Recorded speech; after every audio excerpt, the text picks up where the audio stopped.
तो हेलो दोस्तों, स्वागत है आपको इस वीडियो में। आज हम लोग देखने वाले हैं 50 वीवीआई ऑब्जेक्टिव क्वेश्चन। ठीक है ना, 50 वीवीआई ऑब्जेक्टिव क्वेश्चन बहुत ही इंपॉर्टेंट होने वाला है ये प्रश्न।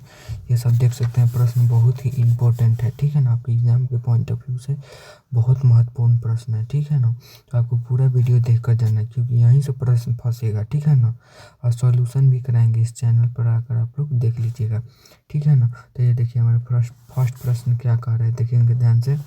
120 को अभाज्य गुणनखंड के गुणनफल के रूप में लिखा जा सकता है। तो सिंपल देखिए क्या करिएगा, सबसे पहले 120 यहाँ पर लिखिएगा। 120 यहाँ पर लिख लीजिएगा, 2 से काटिएगा, 2 छक 12 आ जाएगा। 2 से काटिए 30 बार में, फिर 2 से काटिए 15 बार में, फिर 3 से काटिए 5 बार में। यानी कितना आ जाएगा, 2 गुने 2 गुने 2 गुने हमारा कितना आ जाएगा, देखिए 3 गुने 5, यानी हमारा कौन सा हो गया, 2 गुने 2 गुने 3 गुने 5, यानी ए ऑप्शन बिल्कुल क्लियर है। ठीक है ना दोस्तों, ए ऑप्शन बिल्कुल क्लियर है। तो वीडियो को लाइक अभी तक नहीं किए हैं तो लाइक कर दीजिए और चैनल को सब्सक्राइब कर दीजिए। ठीक है ना, क्योंकि ऐसा ही वीडियो आपके पास आने वाला है हर रोज़ हर सब्जेक्ट का। ठीक है ना, तो वीडियो में बने रहिएगा। ठीक है ना, 2 नंबर प्रश्न देखिए क्या कर रहा है। 306 तथा 657 के महत्तम समर्थक 9 दिया है, तो 306 तथा 657 का लघुत्तम समवर्तक क्या होता है। तो ये फार्मूला पढ़े हैं ना, HCF गुने LCM बराबर दूसरी नंबर होता है ना। तो यहाँ पर देखेंगे HCF गुने LCM, पहले यहाँ पर लिखिए 306 लिखिएगा, गुने 657 करिए। ठीक है ना, सिंपल। और यहाँ पर कितने 9 से भाग करेंगे तो 9 3 है 9 36, 4 7 28, यानी इकाई अंक 8 है, एक का ही है 8, यानी हमारा बी विकल्प बिल्कुल क्लियर हो गया। कौन सा हमारा दोस्तों, बी विकल्प बिल्कुल क्लियर हो गया। ठीक है ना दोस्तों, तो वीडियो को लाइक नहीं किए हैं तो लाइक कर दीजिए। ठीक है ना, क्योंकि मोस्ट इंपॉर्टेंट प्रश्न देखने वाले हैं। ठीक है ना दोस्तों, बहुत ही इंपॉर्टेंट होने वाले प्रश्न। ठीक है, वीडियो में कोई प्रॉब्लम आ रहा हो तो क्षमा चाहते हैं। 15 तथा और 25 का HCF होगा, तो 15 और 25 लिखेंगे सिंपल। 5 15 50 25 इसमें ले लीजिए सिंपल, इसको ही चुनना है आपको। और यहाँ पर इसको करेंगे 5 15 50 25 सिंपल, इसको इसमें कर लेना है, यहाँ से नहीं लेना है। सिंपल HCF कौन सा आ जाएगा, 5, यानी ए ऑप्शन बिल्कुल क्लियर है। ये ट्रिक कोई नहीं बताएगा। ठीक है ना, ऑब्जेक्टिव के लिए बहुत ही इंपॉर्टेंट होने वाला है, लाभदायक है ये। ठीक है ना दोस्तों, तो वीडियो में बने रहिए। ये देखिए हमारा प्रश्न संख्या 4 नंबर, एक प्राकृत संख्याओं को एक अभाज्य संख्या को गुणनफल के रूप को छोड़ते हुए क्या कर रहा है, एक प्राकृत संख्या को एक अभाज्य गुणनखंड उसके गुणनखंड के रूप में क्रम को छोड़ते हुए कितने कितने छोड़ सकते हैं दोस्तों। हमको लग रहा है अनेक, यानी अपना ऑप्शन जवाब बताइए। ये ऑप्शन हमारा बिल्कुल क्लियर हो गया। ठीक है ना, हमारा 5 नंबर प्रश्न देखिए, बहुत ही इंपॉर्टेंट होने वाला है। ठीक है ना, द्विघात बहुपद जिनके शून्यकों का योगफल 2 है, गुणनफल 3 है, तो है। तो लिखिए k गुने x स्क्वायर होता है माइनस अल्फा प्लस बीटा गुने x होता है प्लस अल्फा बीटा होता है। ठीक है ना, ये सूत्र आपको याद होगा। ठीक है ना, तो अब देखिए सॉल्व करेंगे कि यहाँ पर लिखेंगे एक्स स्क्वायर अल्फा बीटा कितना -2√x है, प्लस अल्फा बीटा कितना है, गुणनफल कितना है 1/3 है। ठीक है ना, तो यहाँ से देखिए, यहाँ से यहाँ पर रुक जाइए, माफ़ी चाहते हैं। ठीक है ना, यहाँ पर 3 LCM लेंगे ना, यहाँ पर 3 LCM लेंगे तो 3x स्क्वायर आ जाएगा, और यहाँ पर कितना -3√2x आ जाएगा, और कितना हमारा +1 आ जाएगा, और 3 इधर भेज देंगे तो ये 3 से 3 कटे, यानी 3x square plus 2x plus 1। कोई ऑप्शन दिख रहा है दोस्तों, कोई ऑप्शन दिख रहा है, हाँ जी, हमारा कौन सा ऑप्शन हो गया, हमारा ऑप्शन नंबर बी विकल्प बिल्कुल क्लियर है। ठीक है ना दोस्तों, तो इतना बात आपको क्लियर हो गया तो वीडियो को जल्दी से ना लाइक कर दीजिए, अपने फ्रेंड के साथ शेयर कर दीजिए। ठीक है ना, क्योंकि ऐसे ही प्रश्न आने वाले हैं। ठीक है ना, ये देखिए ध्यान से देखिएगा, x square plus b x plus c के शून्य अल्फा बीटा हो, तो अल्फा प्लस बीटा का मान क्या हो, तो ध्यान रखना है अल्फा प्लस बीटा का मान -b/a होता है, और अल्फा बीटा का मान c/a होता है। तो हमारा -b/a हो जाएगा, यानी ए ऑप्शन बिल्कुल क्लियर है। ठीक है ना, बहुत ही इंपॉर्टेंट प्रश्न है दोस्तों।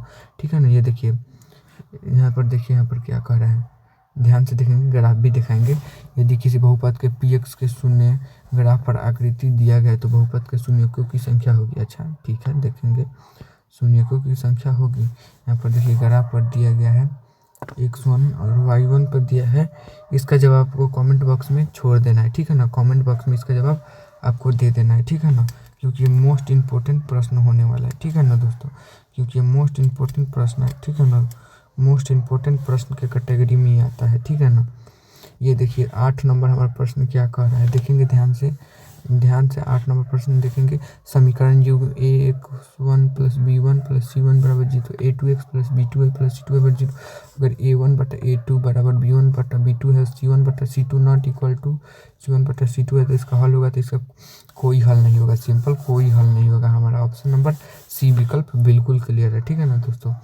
यहाँ पर देख सकते हैं, ठीक है ना, यहाँ पर देख सकते हैं समीकरण यू 2x माइनस 3y के द्वारा निरूप सरल रेखाएं हैं, तो a1 बटा a2 करेंगे, यानी 2 बटा 3 बराबर 3 बटा 4 है, यानी यहीं पर बराबर नहीं है, तो यानी प्रतिच्छेदी होगी, ठीक है ना, यानी हमारा बी ऑप्शन क्लियर हो गया, ठीक है ना, बी ऑप्शन बिल्कुल क्लियर है, ठीक है ना दोस्तों। आपको इतना बातों को आपको ध्यान रखना है, ठीक है ना। ये देखिए हमारा प्रश्न संख्या 10 नंबर क्या कह रहा है, ठीक है, ध्यान से देखिएगा। सी किस मान के लिए समीकरण युग्म c x minus y 6x minus 2y बराबर 4 का अनंत हल होगा, ठीक है ना। तो यहाँ पर क्या, तो हम लोग क्या लेंगे, यहाँ पर देख सकते हैं हम लोग सी का मान क्या ले सकते हैं, तो ठीक है पहले a1 बटा a2 करिए, ठीक है ना, यानी हमारा सी बटा 6 आ जाएगा, बराबर कितना आ जाएगा a2 a माइनस वाई बटा माइनस 2y, यानी माइनस माइनस काट दीजिए और काट के यहाँ पर 3 आ जाएगा, ठीक है ना, जो कि हमारा ए ऑप्शन में बिल्कुल सही है, ए ऑप्शन बिल्कुल सही है, ठीक है ना दोस्तों, ये ऑप्शन हमारा बिल्कुल सही है, ठीक है ना, इतना बात आपको ध्यान रखना होगा। 11 नंबर हमारा प्रश्न देखेंगे क्या कर रहा है। समीकरण युग 2x minus Y 3x plus 2y बराबर 4 है, तो हल होगा, तो 2x माइनस वाई बराबर 5 है, फर्स्ट समीकरण 1 और समीकरण 2 देखिए 3x प्लस 2y बराबर 4 है, ठीक है ना। दोनों तरफ हम एलसीएम 2 ले लिए, तो यहाँ पर 2 से गुना कर दीजिएगा, यहाँ पर रुक जाइए, यहाँ पर दोनों तरफ 2 से गुना करेंगे तो कितना हो जाएगा, यहाँ पर 2 आएगा एलसीएम, तो 2x 4x हो जाएगा, रुक जाइए सबर करिए, यहाँ पर कितना 4x हो जाएगा, माइनस 2y यहाँ पर कितना, और 2 5 10 हो जाएगा, और यहाँ पर इसमें का इसमें ये लिख दीजिए सिंपल, अब बराबर के आगे 4 लगा दीजिए, 4 3 7x हो जाएगा ना, हाई काट दीजिए, कितना हो गया 10 4 14, यानी वो x का मान हमारा 2 आ गया। अब y का मान पटक दीजिए, एगो में एगो निकाल लीजिए, ठीक है ना, यहाँ पर पटकेंगे 2 3 6 हो जाएगा, प्लस 2 हो जाएगा, x का मान 2 आया है ना, ठीक है, इतना बात आपको ध्यान है, x का मान 2 आया है, हम अच्छे से करके दिखा देते हैं। हमारा पहले x का मान 2 आ चुका है ना, ठीक है, तो x का मान 2 है, तो यहाँ पर 3 गुने x का मान 2 आया है, तो 2 लिखेंगे, प्लस 2y बराबर 4 है, तो 3 दूनी के 6 प्लस 2y बराबर 4, ठीक है ना, और 2y बराबर 2 आ गया, तो y बराबर 1 आ गया, यानी कितना हमारा कौन सा y बराबर माइनस 1, यानी हमारा ए ऑप्शन बिल्कुल क्लियर है, ठीक है ना दोस्तों, ए ऑप्शन हमारा बिल्कुल क्लियर है, ठीक है ना। तो इतना बात आपको क्लियर है, तो जल्दी से वीडियो को लाइक कर दीजिए, ठीक है ना, क्योंकि वीडियो बनाने में बहुत मेहनत लगता है, ठीक है ना, आपके पास क्वालिटी कंटेंट जा रहा है, ठीक है ना। वह रैखिक समीकरण युग्म जिसका कोई हल नहीं होता है वह क्या कहलाता है, जो रैखिक समीकरण होता है उसका कोई हल नहीं होता है वो क्या कहलाता है, आपको कमेंट बॉक्स में ये जवाब बताना है, ठीक है ना। बढ़ते हैं अपने नेक्स्ट प्रश्न में, बहुत आसान क्वेश्चन है ये, ठीक है ना, हम आपको बताएंगे किस में ट्रिक से बनता है, ठीक है ना, ध्यान से देखिएगा। यहाँ पर देखिए समीकरण युग्म x प्लस वाई बराबर 9 x माइनस वाई बराबर 1 है, तो हल होता है x प्लस वाई बराबर फर्स्ट समीकरण क्या है 9 है, और x माइनस वाई बराबर कितना है 1 है, तो जोड़ दीजिए 2x हो गया, x भाई माइनस x में कट गया, भाई 10, यानी x का मान हमारा 5 आ गया, ठीक है ना, और x का मान हमारा 5 आ गया ना, एगो में रख देंगे एगो निकाल देंगे, ठीक है ना, तो x की जगह 5 रखेंगे, माइनस वाई बराबर 1, तो 5 में से उधर जाएगा तो कितना हो जाए 4, तो माइनस 4 से माइनस 4, यानी हमारा x बराबर 5 और x बराबर 4 आ गया, जो कि ऑप्शन नंबर नीचे देखेंगे यहाँ पर देख सकते हैं, ठीक है ना। देखिए सी ऑप्शन आपको ध्यान से देखना है, ठीक है ना, सी ऑप्शन बिल्कुल क्लियर है, ऐसा ही प्रश्न छपेगा, ठीक है ना, तो ऐसा ही प्रश्न छपेगा, ठीक है ना दोस्तों। चलिए बढ़ते हैं अपने नेक्स्ट प्रश्न पर, ठीक है ना, इसका जवाब आपको कमेंट बॉक्स में देना है, ठीक है ना, कि कमेंट बॉक्स में जो बच्चा देगा समझ जाइएगा कि वही धमाल मचाएगा एग्ज़ाम में जाकर, ठीक है ना, हम आपका कमेंट देखेंगे, ठीक है ना, ठीक है दोस्तों। तो इसका जवाब कमेंट बॉक्स में दीजिएगा 14 नंबर का, ठीक है ना। यहाँ पर ध्यान से देखिए 15 नंबर प्रश्न क्या कर रहा है, ये देखिए 15 नंबर प्रश्न क्या कर रहा है, रुक जाइए सबर कीजिए, 15 नंबर प्रश्न क्या कह रहा है, यदि विवेचक यानी विविधतर भी कहते हैं डी बराबर 0, डी जो है ना हमारा क्या है 0 से 12 है, तो मूल होंगे वास्तविक और क्या होंगे, वास्तविक और असामान्य भिन्न हो जाएंगे। ये ऑप्शन हमारा क्लियर हो जाएगा। ठीक है ना दोस्तों, इतना बात आपको क्लियर होना चाहिए। ठीक है ना, तो हम 16 नंबर प्रश्न देखते हैं क्या कहता है। ठीक है ना, ध्यान से देखना है। 16 नंबर हम प्रश्न देखते हैं क्या कहता है। ठीक है ना दोस्तों, तो देखिए द्विघात समीकरण x square plus x minus एक 0 के प्रकृति हैं, तो क्या है बी स्क्वायर माइनस 4ac पर निकालेंगे, बी स्क्वायर माइनस 4ac पर, यहाँ से बी स्क्वायर माइनस 4ac, तब बी का मान कितना है 1 है, 1 है एक्स की जगह, तो 1 का स्क्वायर 1 हो जाएगा, माइनस 4 गुने ए का मान 1 हो गया दोस्तों, और सी का मान माइनस 1 हो गया, तो 4 हो गया, तो माइनस प्लस 4 हो गया कितना माइनस यहाँ पर 4 हो जाएगा यानी 5 आ जाएगा, वास्तविक और असमान हो जाएगा। ठीक है ना, हमारा ऑप्शन नंबर कौन सा हो जाएगा, बी विकल्प बिल्कुल क्लियर है। ठीक है ना, बी विकल्प बिल्कुल क्लियर है। ठीक है ना दोस्तों, इतना बात आपको क्लियर है तो जल्दी से वीडियो को लाइक कर दीजिए और इसका जवाब 17 नंबर का कमेंट बॉक्स में दीजिए। हम 18 नंबर वही क्वेश्चन है, करा देखा कि कर लेंगे लोग, करा देते हैं दोस्तों, ज़्यादा होमवर्क किया देंगे, आप लोग एग्जाम देने जा रहे हैं। द्विघात समीकरण x square minus x plus 3 का विवेचक होता है बी स्क्वायर माइनस 4ac लगाएंगे, तो बी का मान कितना है माइनस वो 1 है, यहाँ पर देखिए ए का मान कितना है, ए का मान कितना है हमारे पास 1 है, प्लस 1 है, बी का मान कितना है माइनस 1 है, सी का मान 3 है। ठीक है ना, ये देखिए सी का मान 3 है। ठीक है ना, सी का मान 3 है। ठीक है, तो बी का मान कितना है माइनस 1 है, तो माइनस 1 का स्क्वायर करेंगे तो कितना 1 आएगा, क्योंकि माइनस 1 गुने माइनस 1 होता है। ठीक है ना, माइनस 4ac, 4 गुने ए का मान कितना है 1 है, सी का मान कितना है 3 है, तो माइनस 4 3 12 यानी कितना माइनस 11 आ गया। ठीक है ना, माइनस 11 आ गया। ठीक है ना, तो यानी हमारा कौन सा ऑप्शन हो जाएगा हमारा दोस्तों, ऑप्शन नंबर कौन सा हो जाएगा, डी विकल्प बिल्कुल क्लियर है। ठीक है ना, डी विकल्प बिल्कुल क्लियर है। ठीक है ना दोस्तों, इतना बात क्लियर हुआ तो जल्दी से वीडियो को लाइक कीजिए और 19 नंबर प्रश्न का उत्तर दीजिएगा। ठीक है ना, हम करा देते हैं यहाँ पर 20 नंबर प्रश्न। ठीक है ना, द्विघात समीकरण x square minus 5x plus 6 का मूल ज्ञात करें, तो x square minus 5x plus 6 का मूल ज्ञात करना है, तो 0 से बड़ा, तो 2 गुने 3 रखेंगे ना, माइनस में पूरा रखिएगा, तो x square minus 2x minus 3x कितना आ जाएगा, और प्लस 6 होते हैं, यहाँ पर x कॉमन लेंगे तो x माइनस 2 आ जाएगा, और यहाँ पर देखिए एक माइनस कितना 1 कॉमन लेंगे तो x माइनस यहाँ पर भी 2 आ जाएगा, यानी x बराबर 2 आ गया और x बराबर कितना 3 आ गया, वही हो जाएगा। कहीं हमारा कौन सा हो जाएगा, 2 3 मार दीजिए ना, यहाँ पर सिंपल मारिए ना, हम ध्यान से बताइए 2 गुने 3 होता है ना, तो 2 3 लोग रहा है, बी मार के हटाइए। ठीक है ना, इतना सोचने का ऑब्जेक्टिव में टाइप नहीं है। ठीक है ना आप लोग के पास। 21 नंबर प्रश्न देखिए, निम्नलिखित में से कौन AP है, तो A2 माइनस A1 करेंगे। ठीक है ना, तो यहाँ पर देखेंगे A2 माइनस A1 यानी A2 का मान 4 है, 4 में से 2 गया 2 आया, फिर आगे करेंगे 16 यानी EAP नहीं है, 16 में से 8 करेंगे माइनस, तो 8 है, EAP नहीं है। ठीक है ना, ये भी AP नहीं लग रहा है, यानी हमारे 3 में से 1 गया 2 हो गया, यानी हमारा बी ऑप्शन बिल्कुल क्लियर होगा, AP हो जाएगा। ठीक है ना दोस्तों, ये देखिए हमारा प्रश्न संख्या 22 नंबर क्या कर रहा है। ठीक है ना दोस्तों, ध्यान से देखिएगा, 2 7 12 का 10वां पद होगा, यानी 7 में से 5 आ गया इसका, और 10वां पद पूछ रहे हैं ना, तो पहला पद 2 है, तो 10वां पद 9वां पद यानी कितना 9 5 45 हुआ, 2 कितना को 47 हो जाता है, यानी हमारा कौन सा ऑप्शन हो जाएगा दोस्तों, हमारा सी ऑप्शन बिल्कुल क्लियर। ठीक है ना, सी ऑप्शन हमारा बिल्कुल क्लियर हो जाएगा। ठीक है ना दोस्तों, इतना बात आपको क्लियर है तो वीडियो को लाइक कर दीजिए, जल्दी से चैनल को सब्सक्राइब करके अपने दोस्तों के पास जल्दी भेजिए। ठीक है ना, किसी का भला करेंगे तो किसी का आपका किसी का आप भला करेंगे तो आपका भला होगा। ठीक है ना, यही कह रहे हैं। 2 अंकों वाली कितनी संख्याएं 3 से विभाज्य है, तो 2 अंकों की कुल कितनी संख्या होती है 90 होती है, ध्यान रखना होगा। 3 से विभाज्य तो 3 से काटेंगे 3 के 9 हो जाएगा, 0 से 0 कटेगा, यानी यही विभाज्य 30 हुआ है। ऑप्शन में है कहीं तो क्या है, बी में है। ठीक है ना, बी में क्या है देखिए, बी में है, देखिए ना, देखा बबुआ बी में है। ठीक है ना, ध्यान से देखिएगा। ठीक है ना बबुआ, देखिए यहाँ पर 24 नंबर प्रश्न क्या है, 0 और 50 के बीच की विषम संख्याओं का योग होगा। दोस्तों अगर कुछ गलत बोल दे रहे हैं तो माफ़ कर दीजिएगा, ठीक है ना। तो यहाँ पर इसका आपको योग बताकर कमेंट बॉक्स में देना है, ठीक है ना बच्चे, प्लीज़, ठीक है ना, क्योंकि आप लोग मेरे बड़े भाई हैं, जो भी कहें छोटे भाई, सॉरी।